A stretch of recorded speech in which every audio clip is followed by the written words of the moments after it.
Hi and welcome back. In this flash tutorial I will show you how to link a button like this to an Elementor pop-up.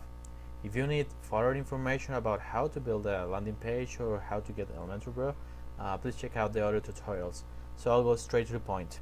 All we need to do to link this is to already have a button, and we will go to edit with Elementor, and after that I will just click the object I would like to change.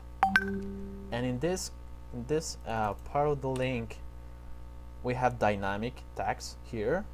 I'll click here and I will just find pop-up, that is the action I would like to perform.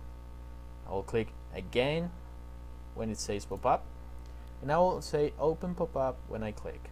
And after this I will just start writing the name of the pop-up I already made, and that's all we needed to do. Just update, and now we have the button working as we want it.